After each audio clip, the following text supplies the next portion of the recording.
सादर सुप्रभात साथियों। आज अपने मूल ग्राम सभा सिलारी की तरफ प्रतापनगर ब्लॉक जिला टिहरी गढ़वाल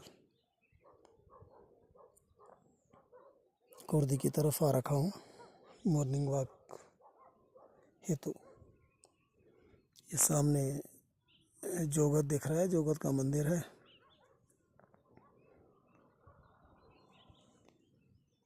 ये एक बस सर्विस चलती है ये ऋषिकेश के लिए, वो आ रही है जोगत से ऋषिकेश।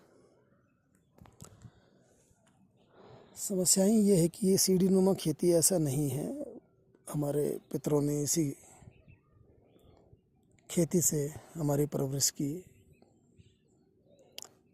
आज भी वो दिन याद है जब एक आपदा 1991 के समथिंग आई थी, तो ग्राम डांग भल्याना से पैदल होते हुए जो है ग्राम सभा सिलारी तक मैं और पापा जी पैदल आए थे। और विश्वास करना नहीं करना आप लोगों पे है,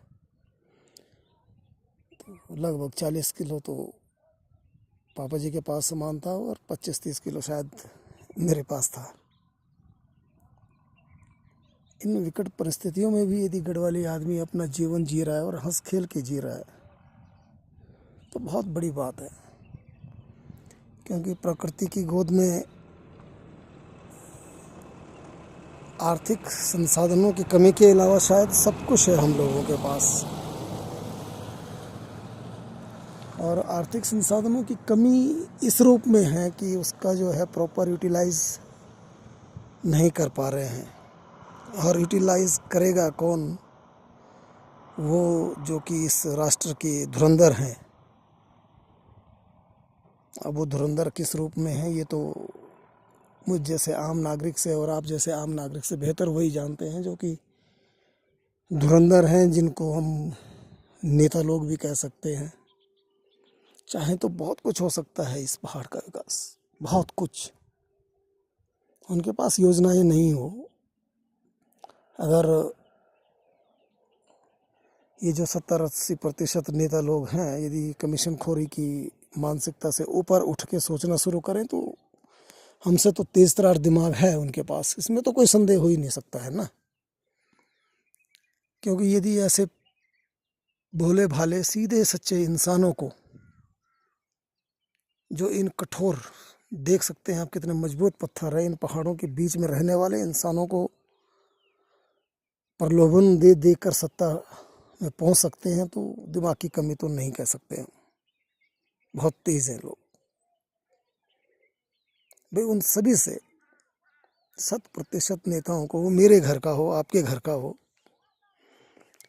या बाहर से थोपा गया नेता हो हमारे क्षेत्र पे किसी भी पार्टी के द्वारा, अगर ये 50% तक भी ईमानदारी से योजनाओं का क्रियान्वयन करवाएं यहाँ, तो क्या नहीं है, बहुत कुछ हो सकता है। और आर्थिक रूप से संपन्न हो सकते हैं, और सबसे अधिक संपन्न हो सकते हैं हम जैसे इन पहाड़ों के बीच में रहने वाले आम नागरिक। लेकिन साफ गोई जरूरी है। किसी भी नेता के लिए किसी भी विभाग पे उंगली उठाना बहुत आसान होता है। ऐसा नहीं है कि कुछ साफ छवि के और स्वच्छ नियत और नीति के नेता नहीं है, लेकिन उनका प्रतिशत बहुत कम है। उनकी आवाज़ को दबा दिया जाता है। यदि वो पहाड़ की आवाज़ को सामने रखना भी चाह रहे हों तो निवेदन रहेगा सभी नेताओं से कि कृपया कुछ तो अपनी आस औलाद को मद्देनजर रखकर सोचें। कोई कमी नहीं है संसाधनों की, लेकिन उन संसाधनों के यूटिलाइजेशन के लिए सरकार का सहारा चाहिए ही। और यदि सरकार उस सहारे को देने के लिए तैयार नहीं है तो कम से कम डंके की चोट तक कहने का साहस तो दिखाए कि वास्तविक पहाड़ियों के लिए उनके पास कोई नीतियाँ नहीं है, और ना ही वो उसके लिए कुछ अच्छा सोचने का विचार रखते हैं। ये गिने चुने अपने जो है चाटुकार लोगों को ठेके देना, कमीशन लेना, इसको विकास नहीं कह सकते हैं, बिल्कुल नहीं कहा जा सकता है। आगे से तो पेंटिंग होती है पीछे से उखड़नी शुरू हो जाती है। और कुछ जो छोटे भैया नेता होते हैं वो पेंटिंगों को दिखा दिखा के जो है अपने वीडियो तो वायरल कर लेते हैं, लेकिन निचोड़ क्या है ये नहीं बताते हैं कि उनका ऐसा करने पे उस उखड़ी हुई पेंटिंग का इलाज क्या हुआ। आधा फीट तक के गड्ढे होना, और वो भी जो ये सड़क दिख रही है आपको नीचे, ये देखिए आप, इसको देखिए, ये देखिए आप, कितनी चौड़ी सड़क है ये आप समझ सकते हैं, अंदाज़ा लगा सकते हैं। और ऐसे हमारे जीवन से खेला जाता है भयंकर खड्डों के साथ। तो कुछ नहीं चाहिए आप लोगों से भाई। भगवान के बाद अगर कोई शक्ति है तो वो शायद इस देश में तो नेता ही है, तो उनसे करबद्ध निवेदन ही किया जा सकता है, कुछ तो ईमानदारी दिखाइए उस पब्लिक के लिए जिसका वोट लेके आप सत्ता भोगते हैं। और एक बार सत्ता मिलने पे ही जो है 7-7 पीढ़ियों का अकूत संपदा इकट्ठी कर लेते हैं। तो अपने 7 पीढ़ियों की व्यवस्था के साथ साथ कम से कम वर्तमान उस मतदाता के लिए भी तो कुछ पॉजिटिव सोचिए, जिसके मत से आप जो है उस शक्ति को प्राप्त करते हैं। संविधान का डर केवल इस देश में आम नागरिक के लिए है, गरीब आदमी के लिए है, और उसके लिए है जिसके पास 2 नंबर के धंधे नहीं हैं।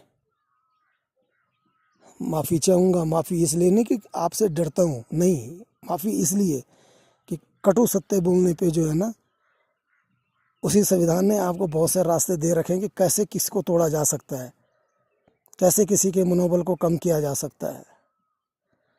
तो प्लीज़ निवेदन है, आप भी हम ही में से ही वो हैं जिनको चुन के हम लोगों ने आगे भेजा है। कुछ तो सोचो यार दोस्तों।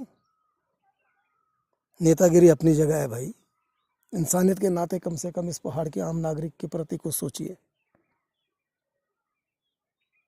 पहले भी इस प्रकार की वीडियो आपके समक्ष रखी हैं।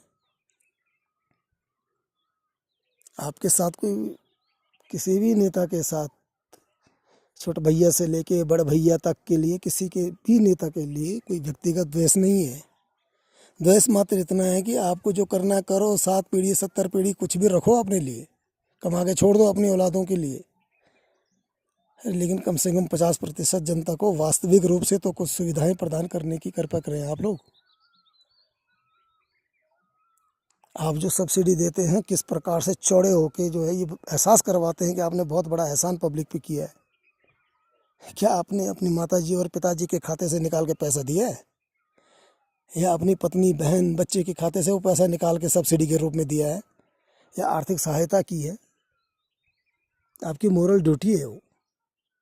आपको चुना ही इसलिए जाता है कि आप जो है विकट परिस्थितियों में अपने मतदाता, अपने क्षेत्र के निवासियों की मदद करें।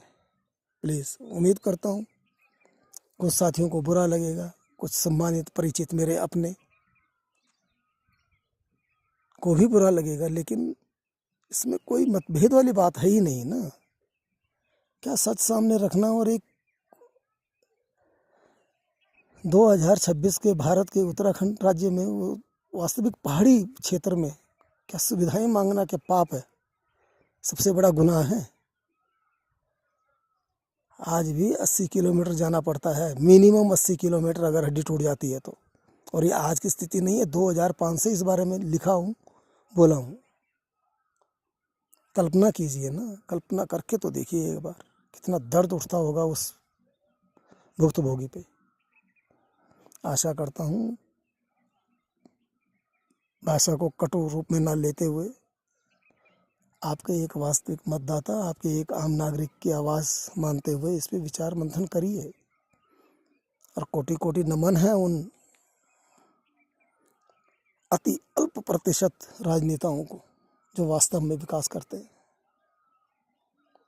पैसे भी परिचित हैं भाई, ऐसा नहीं है कि हम नहीं जानते हैं ऐसे नेताओं को जो अपनी जेब से लगा के भी जो है जनता का हित करने के उदाहरण हमारे सामने हैं, बिल्कुल है। और ये उत्तराखंड में ही नहीं है, देश के हर कोने में है ऐसे नेता, बेशक संख्या में कम है लेकिन है। तो आपसे तो ये भी नहीं चाह रहे हैं कि आप अपना घर बेच के जो है भला करिए, योजनाओं को वास्तविक रूप से धरातल पे उतारिए। प्लीज़ निवेदन है आपसे, एक आम नागरिक का, आम भारत के नागरिक का, आम उत्तराखंड के नागरिक का और एक भारतीय मतदाता के रूप में प्लीज़। धन्यवाद। बुरा लगा हो तो क्षमा चाहूँगा आप लोगों से।